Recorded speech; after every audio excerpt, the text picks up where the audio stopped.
Live from the Washington, D.C. area, it's the Inside Scoop. All the news that our viewers want to know. Now, here's the host.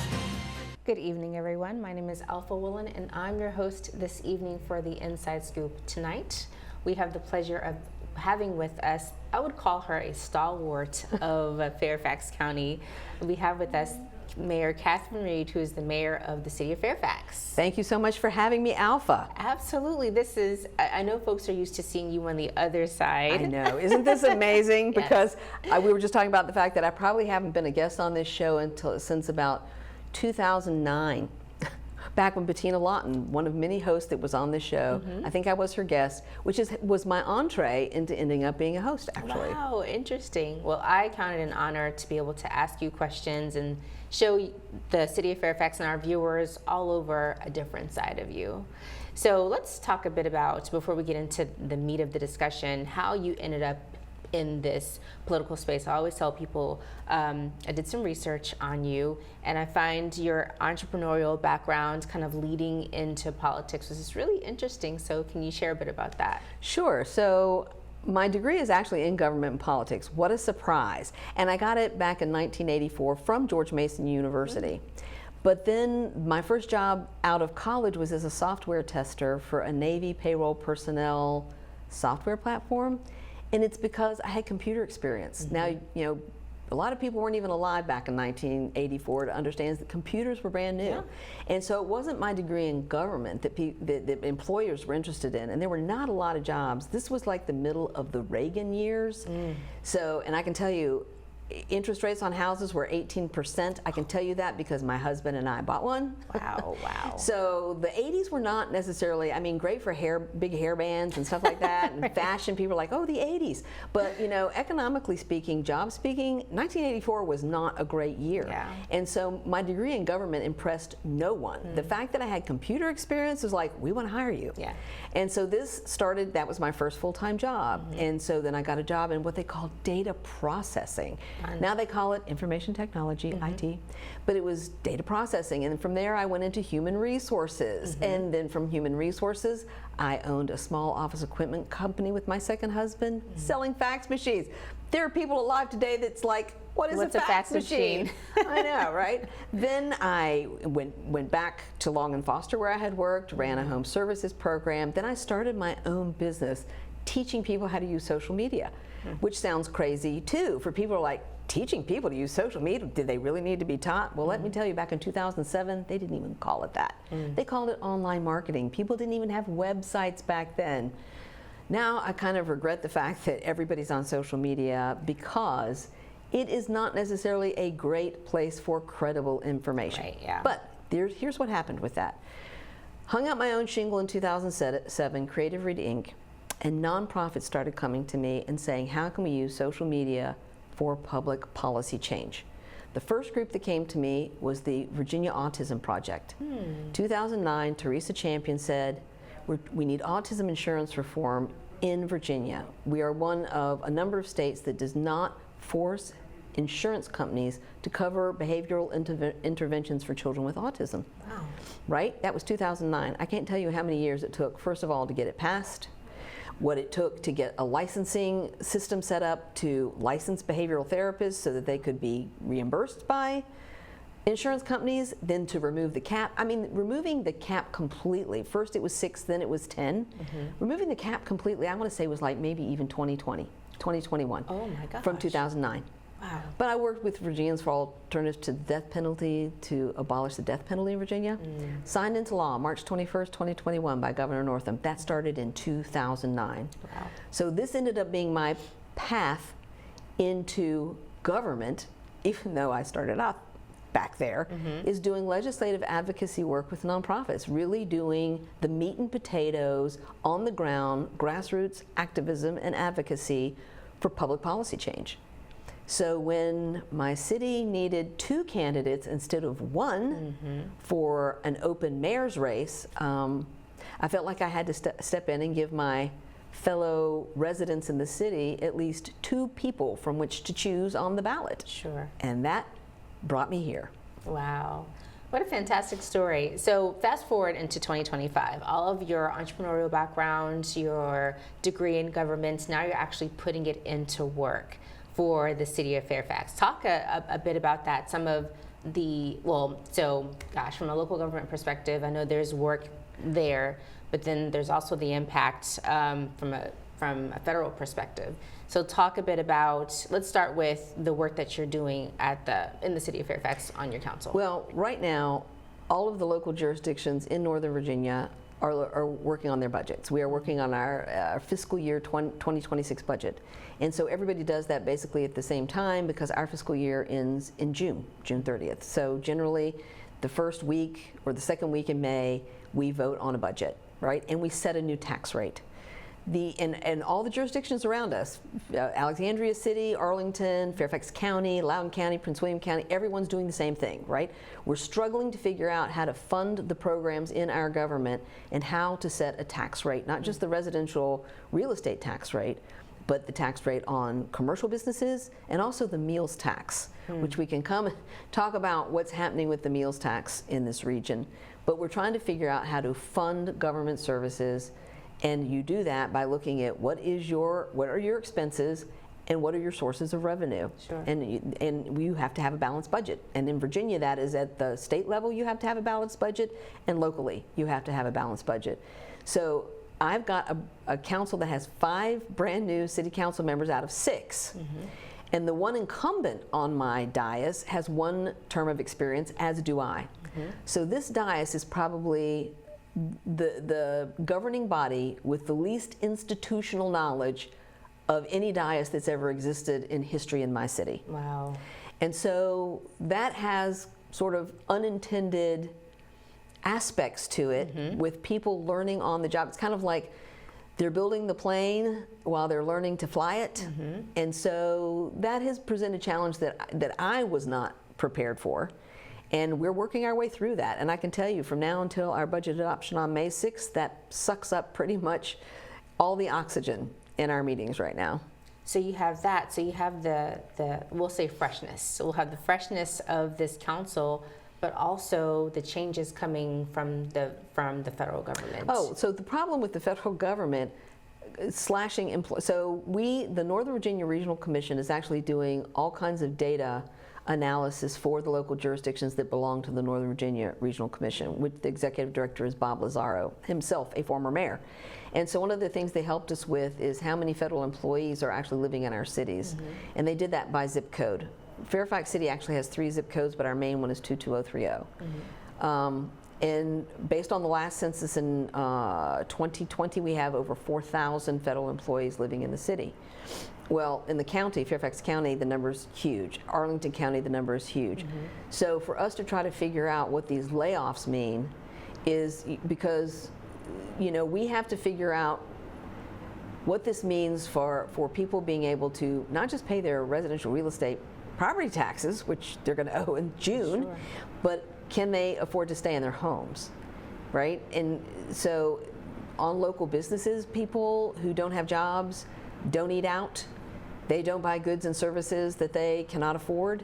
So suddenly small businesses, service businesses, restaurants are particularly vulnerable, are all being hit either by people who have been laid off or people who are afraid they're going to be let go or rift. And so this is causing problems in us trying to plan for our budget, trying to figure out what do these, and we're at the beginning of a 4-year term with this administration.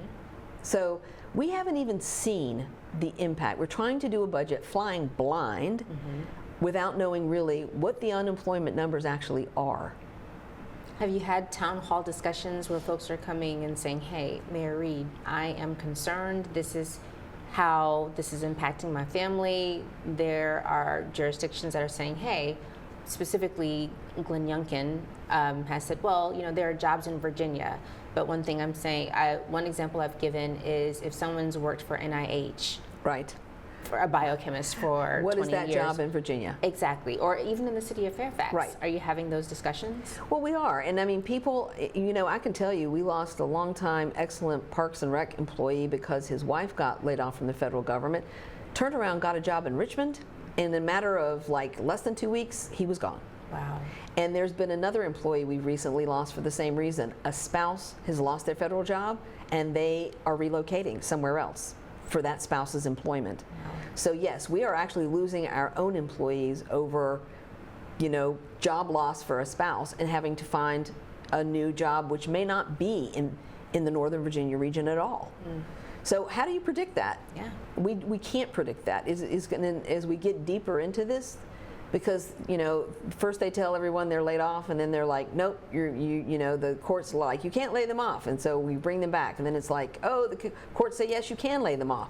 I mean, the chaos psychologically is ripping into people's homes, the way they spend money, the way they plan for their future, not to mention the fact everybody's investment accounts, including their 401ks, have lost a huge amount of their value. Right.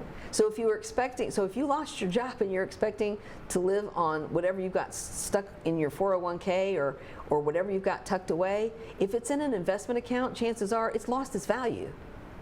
I mean, this is so serious, but we haven't yet felt intensely the impact of it yet. So when it comes to, since we are in budget season, as you mentioned, how do you mitigate that?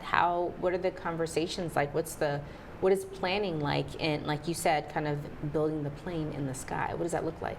Well, I think for us it means not raising the tax rate any higher than we absolutely have to raise the tax rate. It means looking at cutting programs that we think are not essential, but then everybody's got their own idea of what programs are not essential. One of the things that is most distressing is the idea that we wouldn't give our employees any kind of increase. Because and a number of our employees live in the city. They're residents and they're voters as well as employees of the city, but we're raising the tax rate and assessments on their homes have gone up, and we're in the same breath saying, we're not going to raise the tax rate high enough for you to have a salary increase. Wow. And so that is very difficult, and that is what we are struggling with right now. Gosh. So you mentioned your work with the Metropolitan Washington Council of Governments.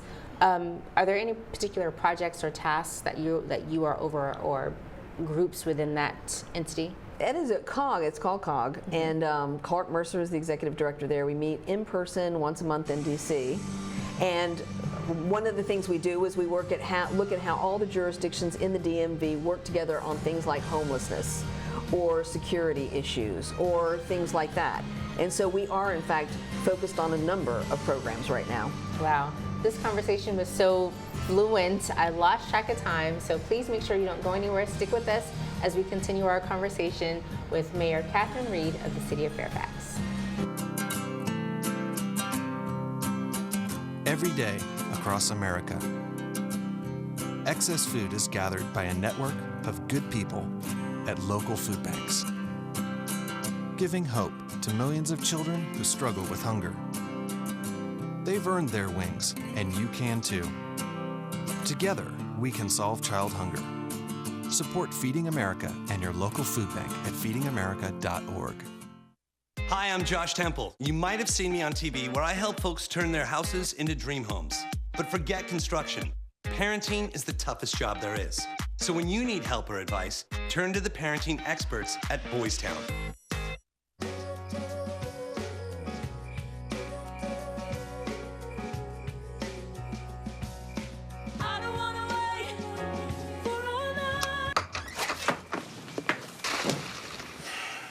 I was afraid of that.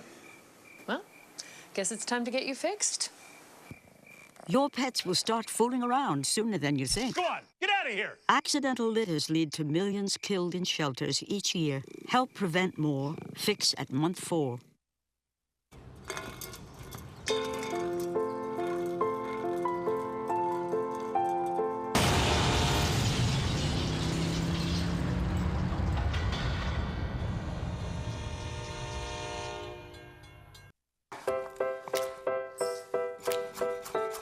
Food. It nourishes, brings us together, and adds flavor to life. That's why it's important to wash hands, surfaces, and fresh produce. Keep raw meat, poultry, and seafood separate from ready-to-eat foods like fruits and vegetables. And cook to proper temperatures using a food thermometer. Enjoy. and refrigerate leftovers within 2 hours. For more tips on safely preparing foods, visit homefoodssafety.org. We're back to the Inside Scoop. Here again, your host. Thank you so much for joining us back here on the Inside Scoop. I'm Alpha Woolen, your host for this evening.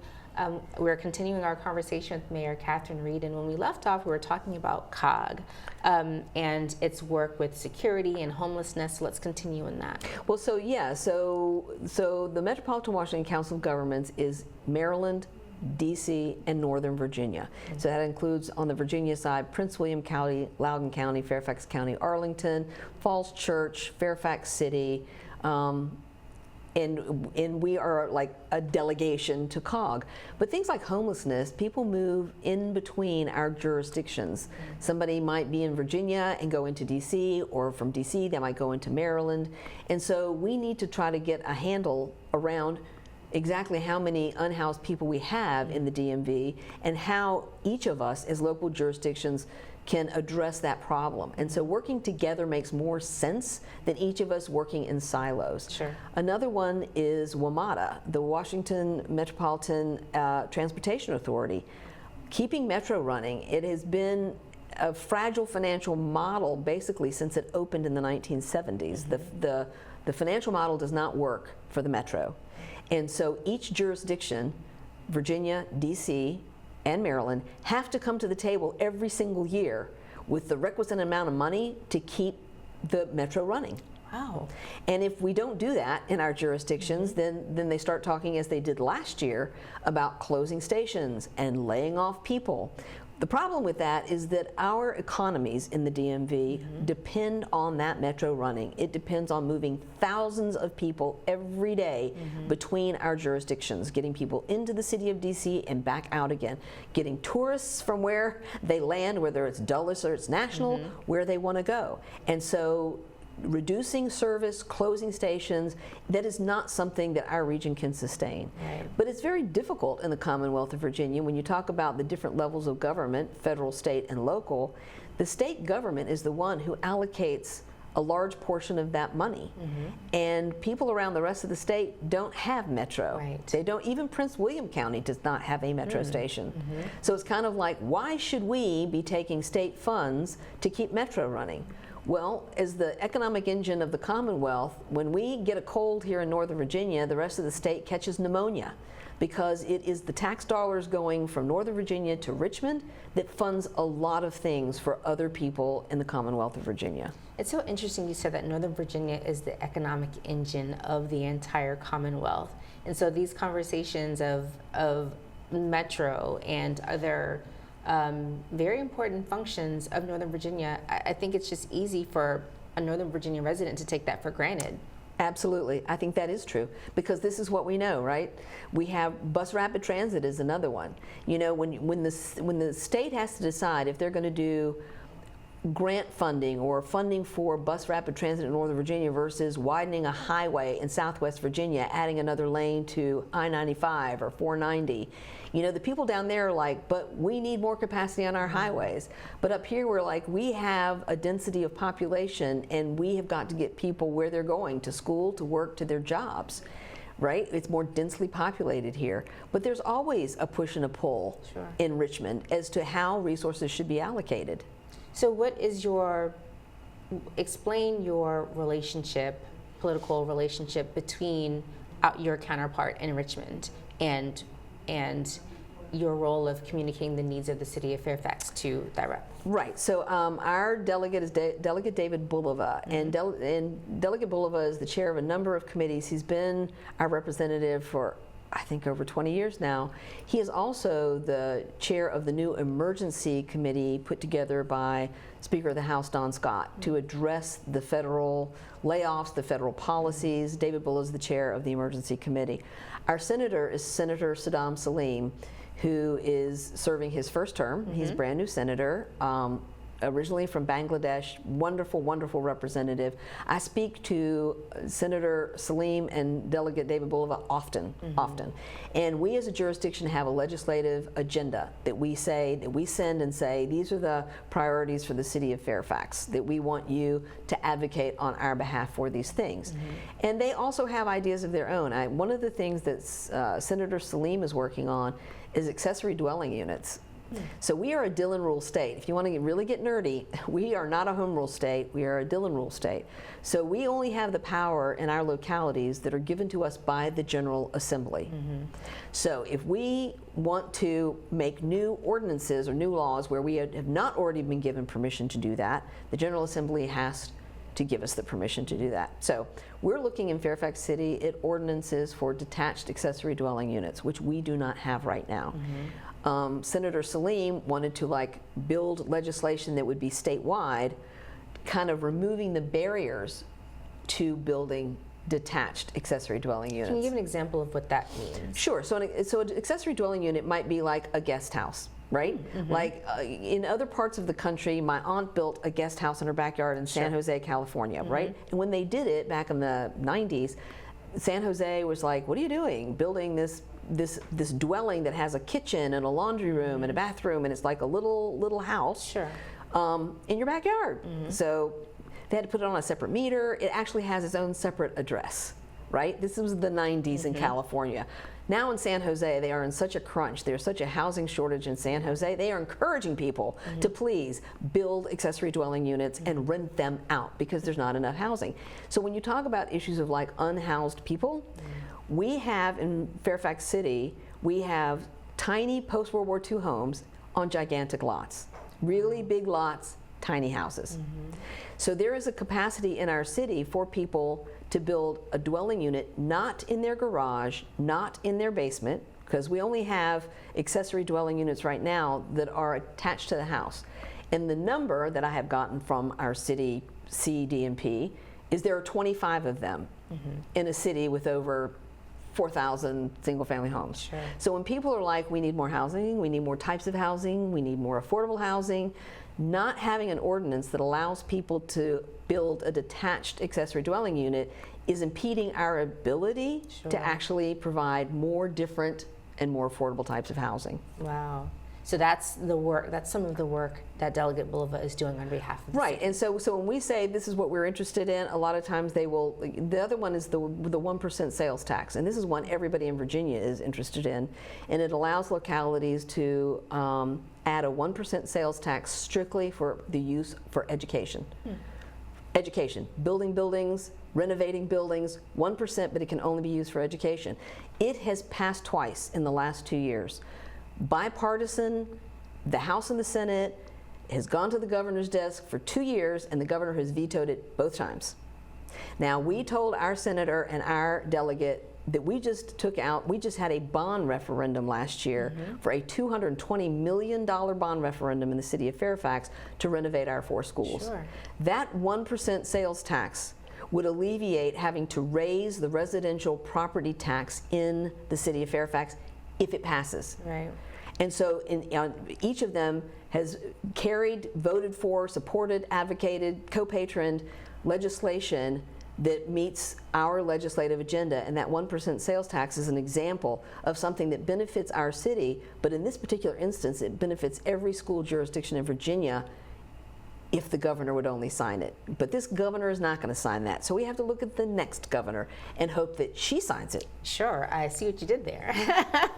Let's go back to the impacts of federal policy coming out of 1600 Pennsylvania Avenue. Immigration policy, or ICE. Goodness. How has that impacted the city at all? Well, so we have not had, to my knowledge, any kind of raid within the city, but I know other jurisdictions have, because all of the electeds share information. So I know when they've happened in Arlington, I know when they've happened in Alexandria, I know where they've happened in Fairfax County.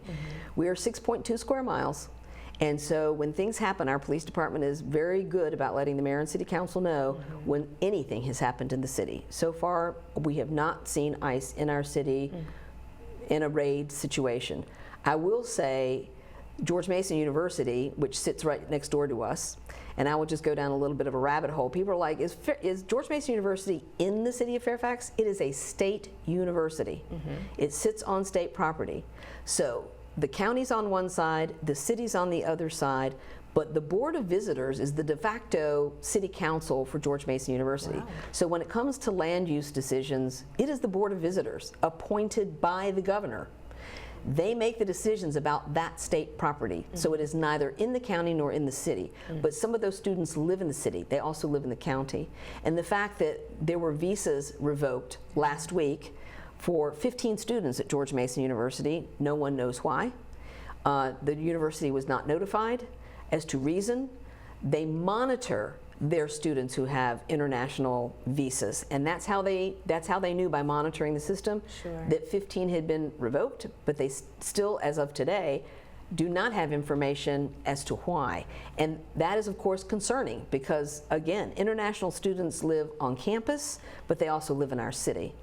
And so when somebody's a resident of the city of Fairfax, we feel a responsibility for their safety. And so our proximity to Mason is both a benefit to us, but it also gives us a sense of responsibility about the students in and around our city who are Mason students. Sure. So have any of the families reached out to you saying, you know, my students or my neighbor or my friend's visa was revoked, what can the city do to help us? They have not. We have not gotten anyone reaching out for specific requests. Obviously, with federal employees, we get emails saying, my husband and I are both federal employees, and our 2 children are in daycare, you know, with a home-based child care provider, and I'm so afraid we're going to lose our jobs, and if she loses our children as daycare, I mean, you know, this is an ecosystem. The economy is an ecosystem, and when we got that email, it was a good reminder that it's not just that one or both of them could lose their jobs, but their daycare provider could also lose her source of income if their kids were not in child care. I mean, again, there's everything from dry cleaners to restaurants to nail salons depend on people spending money, which people are not going to do if they don't know whether or not their continued employment is something they can count on.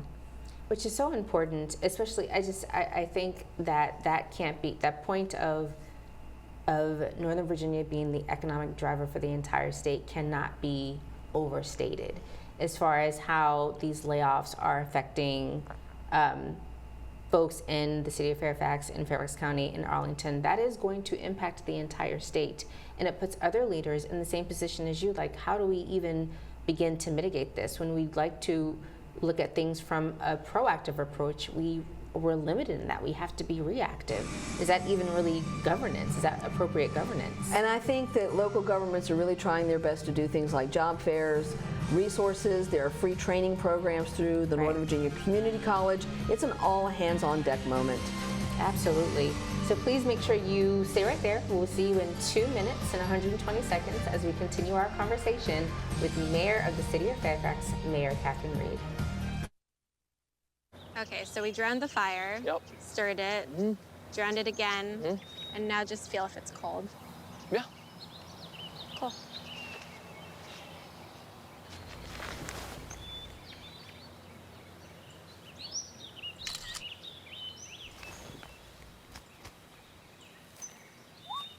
Smokey just gave me a bear hug.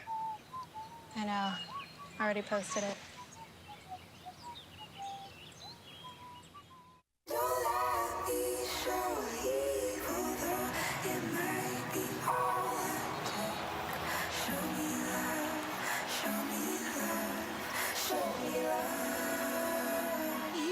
I got a crick in my neck, limp in my step, cramping in my muscles every time I try to flex. But I don't wanna get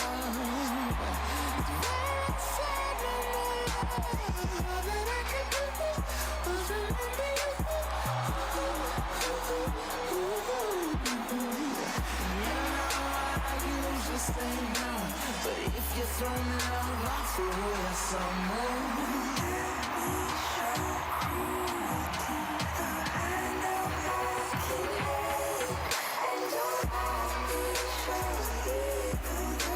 And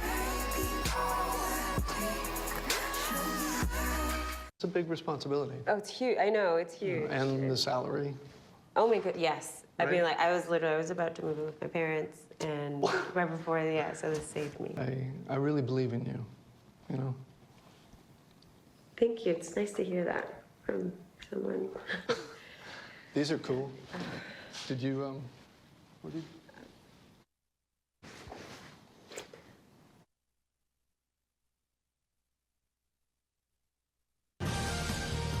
We're back to the Inside Scoop. Here again, your host.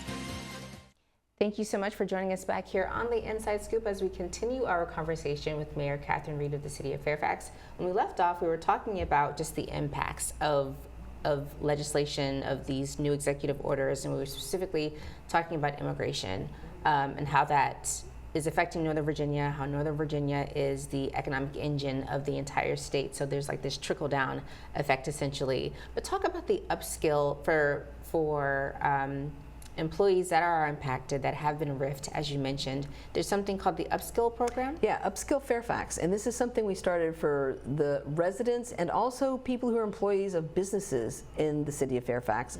Northern Virginia Community College has a suite of courses that are absolutely free to take. And these are skill sets that are in demand, like cybersecurity, IT fields, healthcare technician fields. Believe it or not, healthcare needs a lot of trained people with certifications.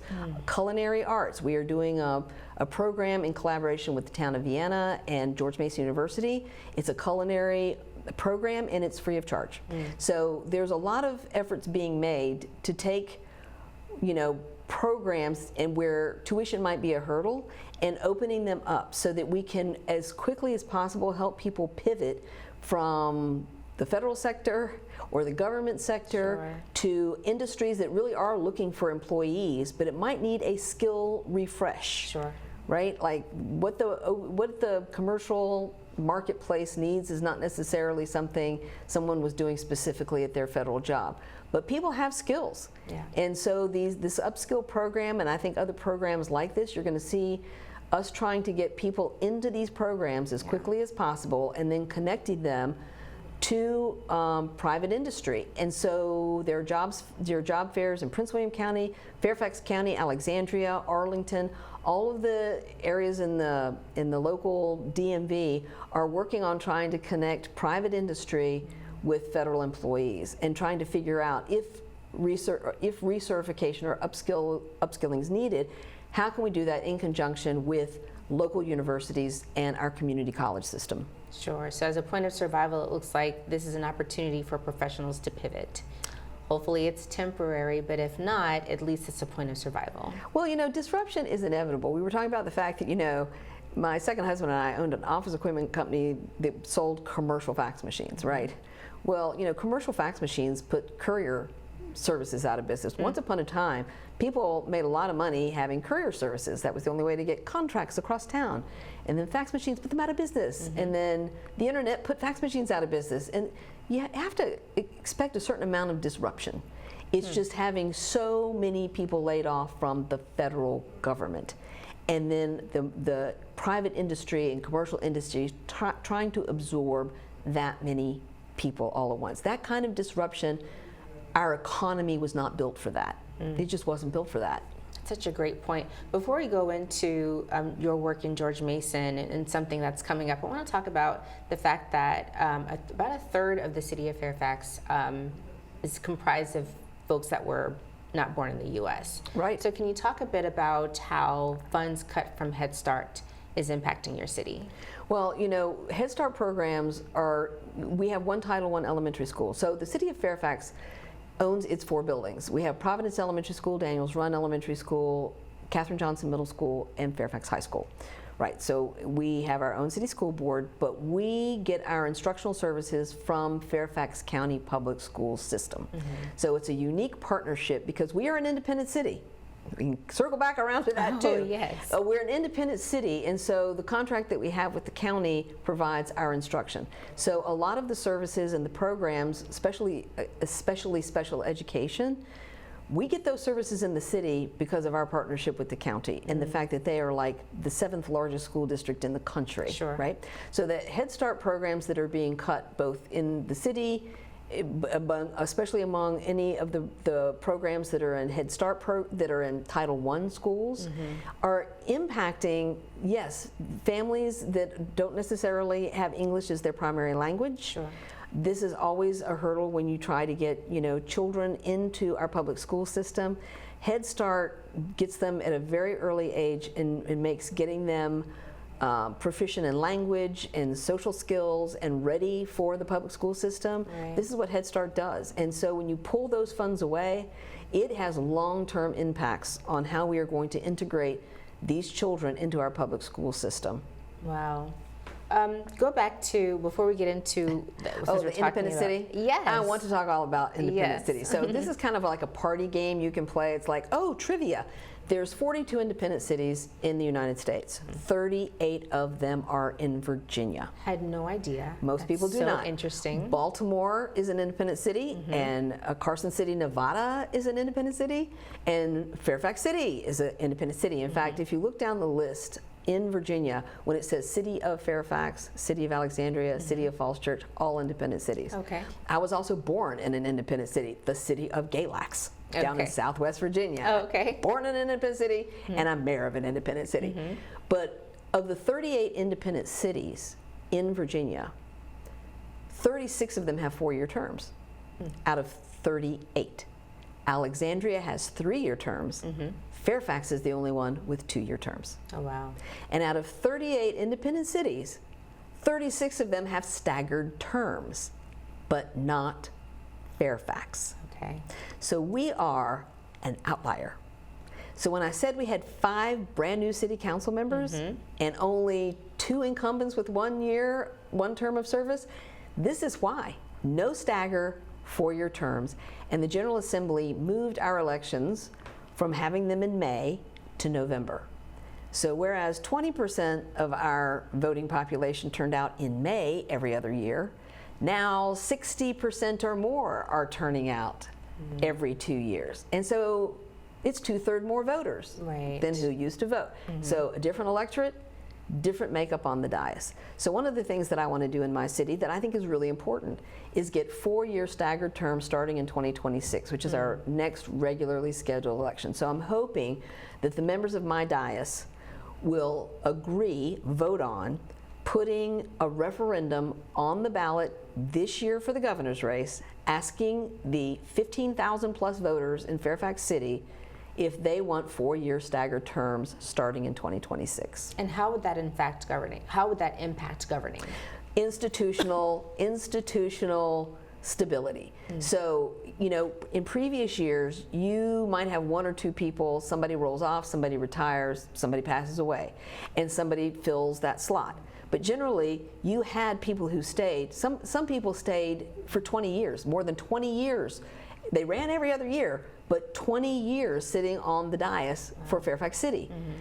You go from that, where 1 or 2 people turned over every election, to suddenly 5 people turned over and the incumbent has 1 term of service. That is dramatic. Wow. So with staggered terms, only 3 members would be elected at a time. You would never end up with 5 new people in a staggered scenario, which means you have a thread of institutional experience and knowledge going from one dais to the next council, right? There's some continuity there that we don't have right now. And so knowing Virginia Municipal League is the one who actually ended up printing this in their new handbook this year, because I honestly did not know that we were the only independent city with a 2-year term, or that we were one of only 3 that didn't have a stagger. If VML had not done that research and put it out, we wouldn't know that. Which is an important thing, talking about, the most difficult part of being a leader. You have to embrace that what you don't know is so much greater than what you do know or what you think you know. Like, whatever experience I have doing what I've done, the vastness of what I don't know is just, it's overwhelming if you think about it. I think I know a lot of things. I make decisions based on what I think I know. But then people show up and tell me something I didn't know, and I'm like, good grief, I had no idea. Wow. And so we always have to be open. I think good leaders are open to the fact that what you don't know is 10 times, if not 1,000 times, greater than what you do know. And you have to be open to learning and listening, and to being curious and finding out more and listening to all the different kinds of people. Yes, absolutely. So it's possible then that voters in November could actually vote on this. Yes, I mean, that is my hope, is that at least 4 members on this dais will say, let's ask the voters, because it's a charter change. So if the voters say in November, yes, we want 4-year staggered terms, then Delegate Bulova and Senator Salim would take that to the General Assembly at the beginning of 2026, and they would, it'd have to pass both chambers. It would go to our new governor for her signature, and if it is signed and everything goes according to plan, it would become effective July 1. Wow. And then it would go into effect on the normal cycle of our next regularly scheduled election in 2026. Absolutely. Are there, last question on this, and then I want to move on to something great that you're going to do for George Mason University. Are there kind of education panels or seminars or spaces where folks can kind of learn why this vote is going to be so important? Well, it's so interesting you asked, because we were talking about the fact we held a budget open house because we felt like people didn't understand this budget process. So we did that at the Sherwood Center. It's the first time the city ever did it, and it went really well. All of our department heads, we had graphics about where our tax rate was in the region, and we had graphs as to when our tax rate had gone up in previous years. We had handouts about housing in the city. We had handouts about parks. But people could come and talk to actual employees, which is something most residents and voters don't ever get a chance to do, is to actually talk to the people who deliver their services or people they talk to on the phone. But it gave us an opportunity to help them understand how complex it is for us to decide what programs are worth raising the tax rate for and what programs they are willing to live without. And for some of them, it's like, this new cart program for these new trash carts, what a waste of taxpayer money. And I'm like, except it's grant funded. And they're like, oh. Same with trails. It's kind of like, we shouldn't spend money on this trail. I'm like, grant funded, $20 million, not taxpayer money.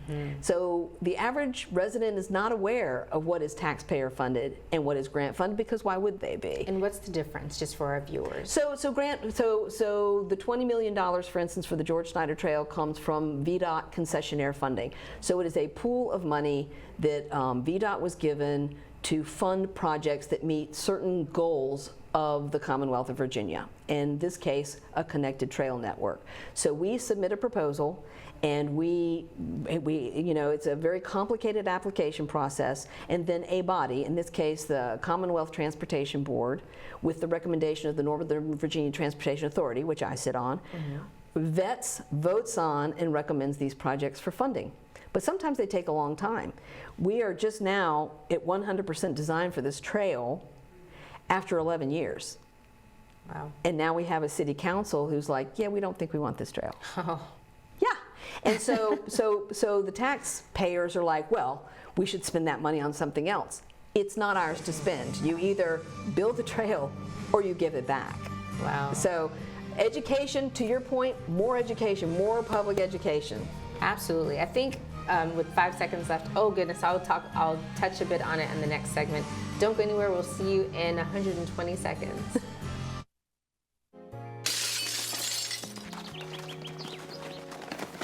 Nice going, Spencer. I can't believe we broke old man Hennessy's window. Correction, dude. You broke. I just threw the ball. This is really bad. What are we gonna do? We? Go to the door, ask for the ball back. Are you serious? It's my ball, Myrtlebeck. You're so dead. I'd run away. Yeah, to Uruguay. Kiss your life goodbye. Sorry. Let's go. Dad. Yeah, you never mean you're well. Nice one. Some friends you are.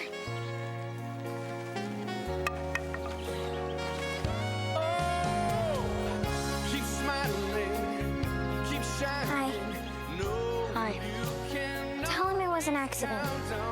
And we can fix the window. Come on. I'll come with you. Loyalty. Pass it on. You go first. A message from the Foundation for a Better Life. One day these rats were playing in the woods. Well, it's a matches and that's no good. Listen to smoke before you give it a try. Only you. Don't play with matches. Don't play with fire. Cause there's nothing very funny about Rick Downright. Nothing very nice on a homeless mind. So if a gorgeous force is what you desire, don't play with matches. Don't play with fire. wildfires. Fire!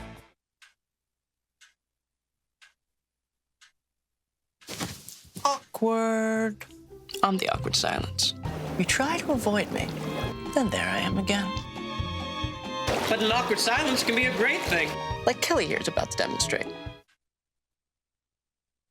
You haven't really been yourself lately. Are you okay? Find out how you can help a friend with their mental health at seizetheawkward.org. We're back to the Inside Scoop. Here again, your host. And thank you so much for joining us back here on the Inside Scoop as we continue our conversation, finish up our conversation actually, with Mayor Catherine Reed. So when we left off, we were talking about, well, we were going to get into, continue it right now, the importance of civic education.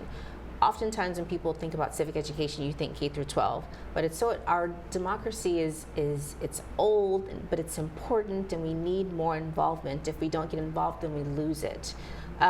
So talk about some initiatives that your current council has when it comes to civic education. So even before we did this budget open house, and Councilmember Anthony Amos had kind of envisioned this as a town hall. He previously worked in Fairfax County, and so he was like, you know, he envisioned how they do their public budget hearings, and they have Saturdays set aside and people come and make their case for funding.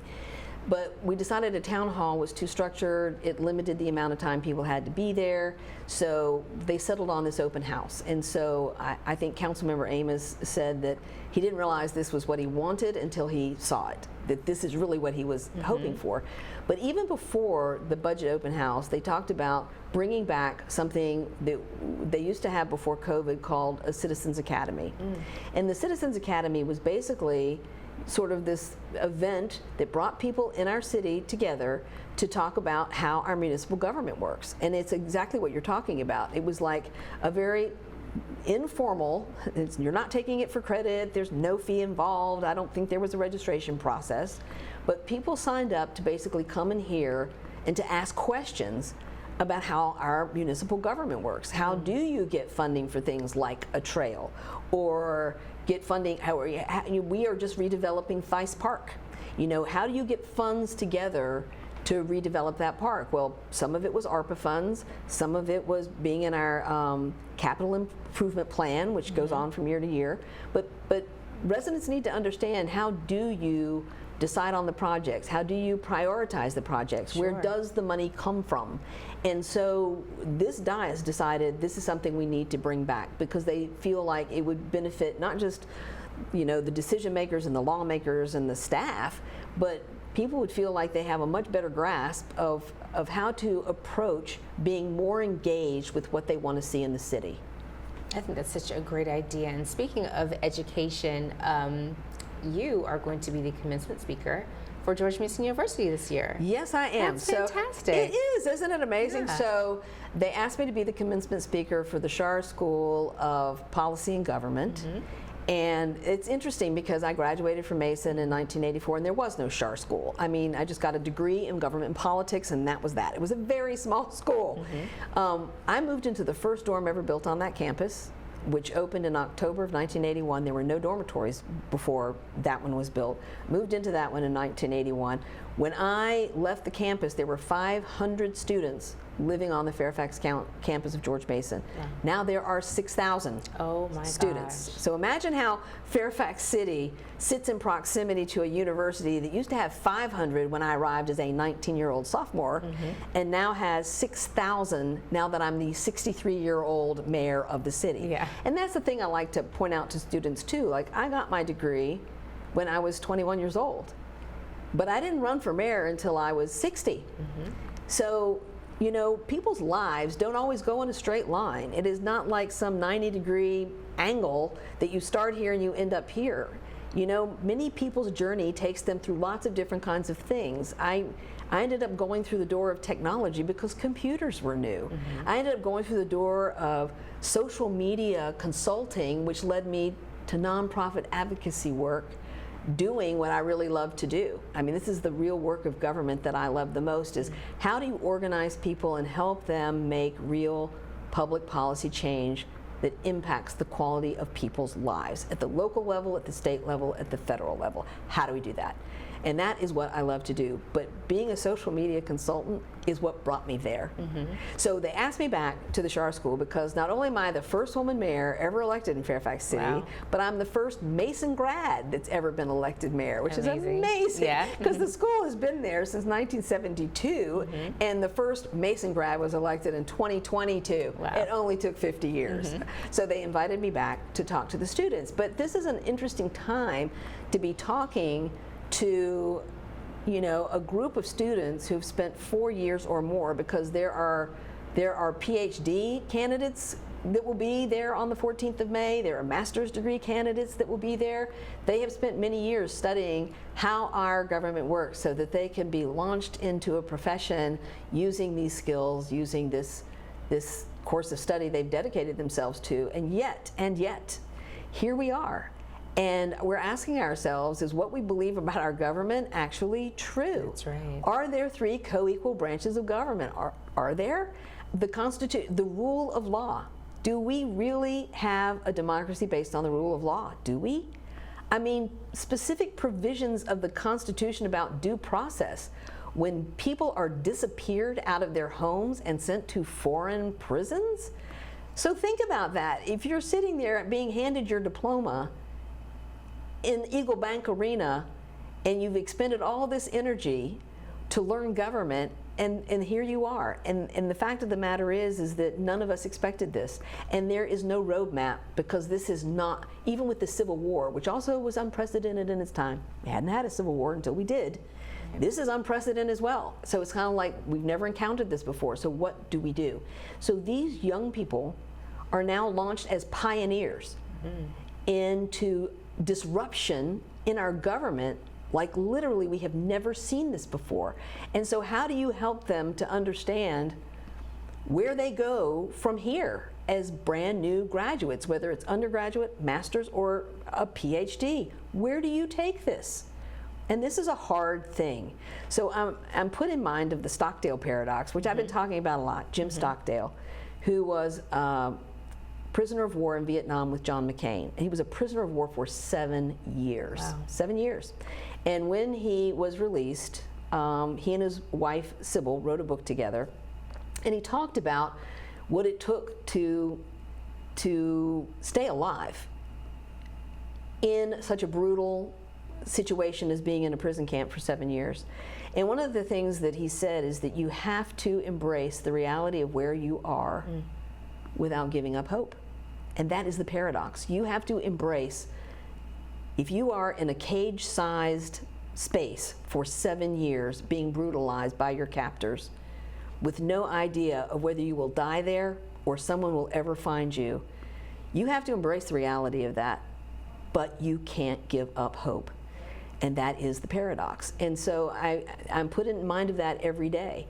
That the reality of where we are and what is happening is very real. It is dangerous. It is frightening on so many levels. The economy, our jobs, our safety, you know, the people who live among us who live in fear of being picked up and disappeared. That's not something we ever thought we would experience in this country, but here we are. And so we have to embrace the reality of where we are, deal with it, work through it, work together through it. And we can't give up hope that just like every other thing this country has encountered in our history, we too will overcome this. At some point, this will be history future generations study, and they will study what we did to right this ship. Absolutely. I think that is so impactful. I think that you've been given this charge to address these students coming out of George Mason University, the School of Policy, with what's going on right now. American democracy is at the forefront of the concept of democracy.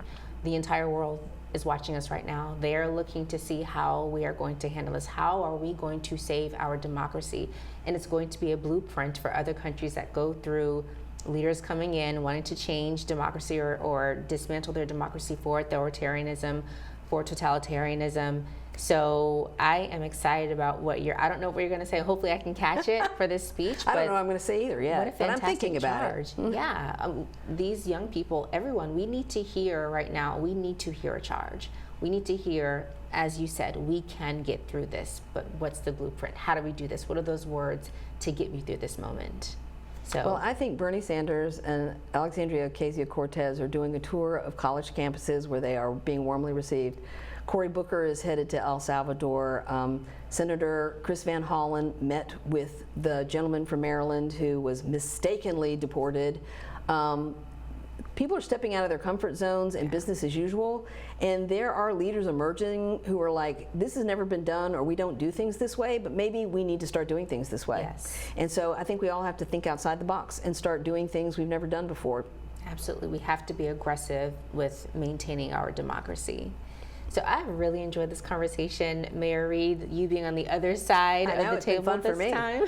All the fun, none of the responsibility. Absolutely. Yes. So now, one of Yes. my favorite parts of my show is giving the viewers a chance to get to know the more personal side of our guests. So I'm going to ask you some questions. Sure. And feel free to give an anecdote with your answer. Okay. First question. What was the last movie you saw in a movie theater? It was Wicked, and I saw it with my 2 grown daughters. Okay. They were up here for the holidays, and they also don't frequently go to movie theaters, but they really wanted to see Wicked. So the 3 of us had a girls' day out and saw that very, very long movie. It was wonderful. Okay, you enjoyed it? We did. Okay, good. Gosh, what was the last movie I saw? I think it was Girls Trip. It's been a while. Yeah, you know, we don't go as often as we Yeah, probably should. As we should. I totally agree with that. Okay, what book are you currently reading, or what was the last book you read? The book I'm currently reading is Serviceberry, and it's an interesting book. I actually have serviceberry bushes in my yard, but it is basically about the interconnectedness of the natural world. And it's an interesting concept because in government, as a government leader, let me tell you, we think that we rule the world, but we are visitors on this planet. And when I hear residents say, this is my house and I bought it, and I'm thinking, it's your house now.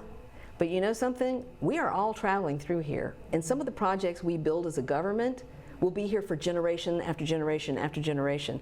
And that's the thing we lose sight of as human beings, is that everything is interconnected with the natural world, with the planet, but we are just visitors here. Absolutely. What'd you say the name of that book is? Serviceberry. Serviceberry. Interesting.